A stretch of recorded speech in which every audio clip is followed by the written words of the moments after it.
See this? It's everywhere. This shit is everywhere.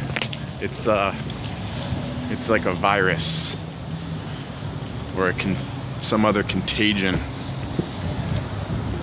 You see, what people don't understand is, what these Antifa types don't understand is that if you are using violence and intimidation, if you're using violent tactics to push your political agenda or your political ideology on others, if you're using violence to stoke a political change, you are the textbook definition of a terrorist. That's what terrorism is. Look it up. Open a fucking dictionary. If you use violence to influence political change, you're a terrorist. That goes for Antifa and all groups like them. Something interesting also about Antifa is they're against fascism, right? Antifa means anti-fascist. What they're doing by massing in a group and being completely intolerant of all other views, demanding that those who oppose their ideology must be dealt with violently, well, that's fascism. It's fucking amazing. We're literally living in George Orwell's 1984. We don't need the mainstream news anymore. We have the internet now. We have amazing technology at our fingertips. And we don't need CNN or Fox News or any of these other outlets to tell us what the president said or what to think of what the president said. Just as an example, when the president speaks, if you know where to look, and it's not hard to find it, if you know where to look on the internet, you can see that speech. If press secretary is addressing the nation and you want to see what he says, you can watch that speech as it happens, like they're talking directly to you, live streaming. It's right there at your fingertips. So why do you need these news anchors to tell you what he said? What the news should turn into is just a show. Well, because this is what it is. But what they should be open about is that they're just opinion pieces. They're there to give their opinion on what they think is going on. That's it. And they shouldn't be telling you their opinion like it's a fact.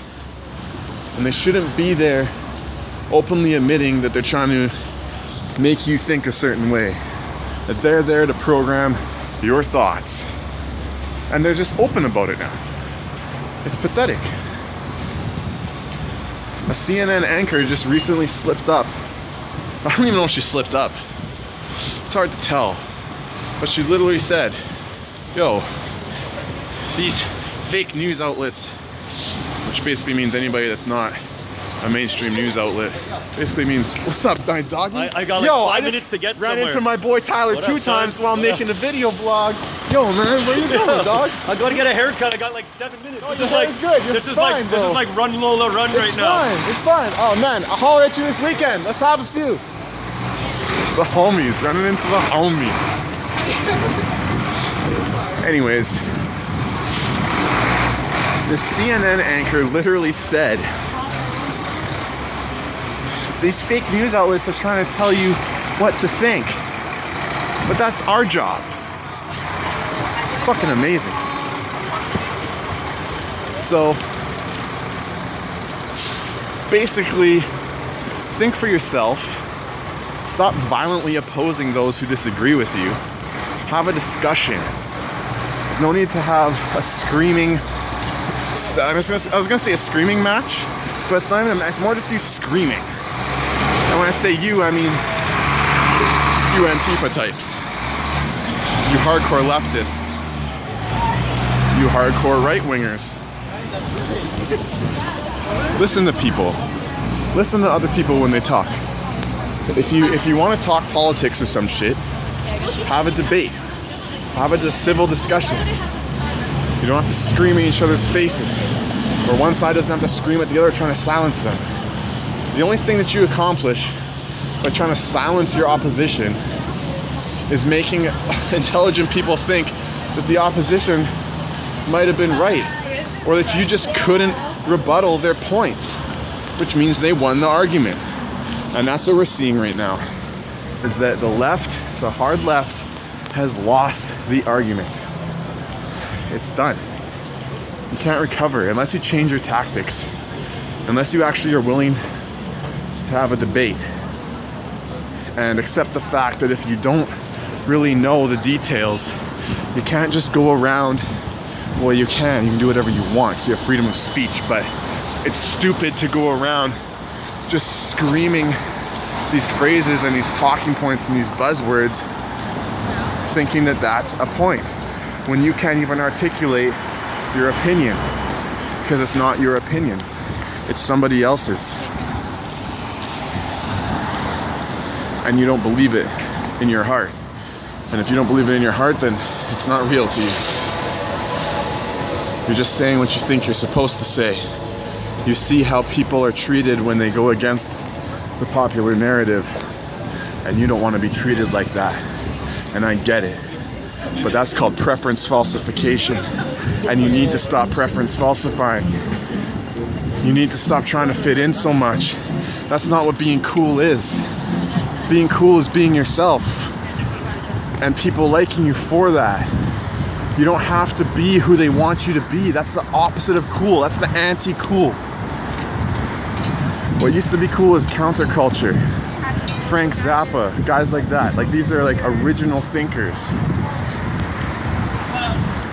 Now counterculture is people that you want to scream at and call Nazis because they have the wrong politics. Because all of this over-the-top social justice madness, I'm not saying there's anything wrong with social justice, but you know what I'm talking about. All this is a fad. And it's not counterculture. It is the culture. It is the popular thing to think. It is the popular thing to do. And you're not being a rebel, and you're not being cool. You're just fitting in. You're just trying to fit in. And I'm in a city of absolute sheep.